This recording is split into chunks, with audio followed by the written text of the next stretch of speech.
Welcome back, you guys, and welcome to video 2, the BBC. My goodness, these people just constantly create issues, but I think the public has had enough. Let's dive in and cover it really quickly, shall we? Let's go.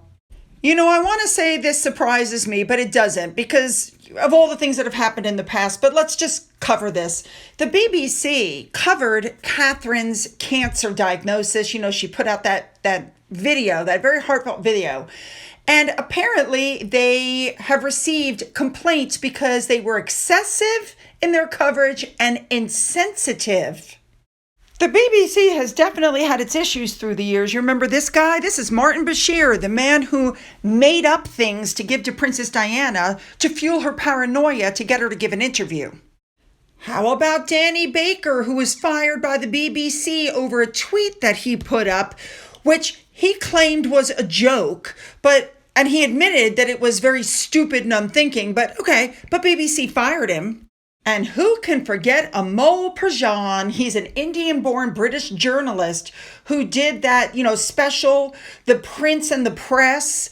And then he'd come to find out afterwards that he put up tweets where he said things like, "I'd like to throw rocks at the royal family." By the way, he was not fired for what he wrote. Very interesting. And the piece that he put out was very slanted and biased. Now, I can't discuss what they said without letting you know what they said. And of course, they put out a statement.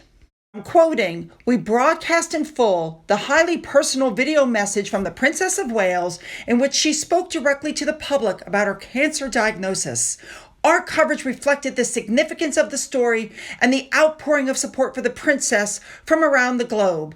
We explained to our audience what was known about Catherine's condition, but did not speculate on details that had not been made public." The statement then went on to say, and I'm quoting again, "Our reporting made clear this is a difficult time for the princess and the rest of the family, and we have been mindful at all times to our approach of coverage with sensitivity.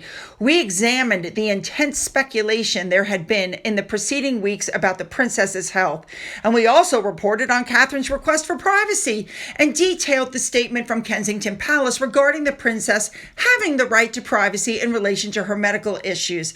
And while we have a responsibility to report on stories that are of interest to our audience, we appreciate not everyone would have approved of the approach we took." We know that this all came after all the intense speculation online about where Catherine was. She had been spotted in public 3 times since her surgery in January. There were conspiracy theories that, William had done something to her. She had plastic surgery. She was pregnant. It was just ridiculous. And then she took William, I should say, took that fabulous family photo and she dared to Photoshop a sleeve or a skirt or whatever, and people just attacked. But she had to come out with that notice of her cancer. We all know that because somebody, we're not going to say who, had paid the nurses at the hospital to breach and access her electronic medical records. We've already covered that ad nauseum. I'm not going to cover it again. Now, here's something you guys may not know. It was the BBC that produced the video where Catherine was sitting on the bench and talking about her cancer. Sounds to me like the BBC got the exact same treatment that Piers Morgan got. Isn't that interesting? What I don't understand up until now is why they even used the BBC or ITV.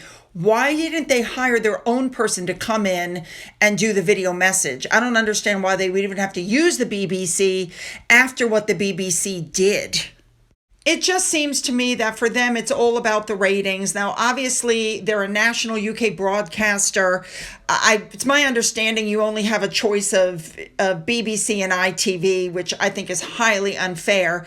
But do I think they overkilled on the message? Yes, I do. I, for one, would not be happy at all to watch anything that the BBC puts out, especially after it came out what Martin Bashir did. And from what I understand, he has faced no repercussions either ill. All right, you guys, you know what to do. Follow me over to video 3. Let's go.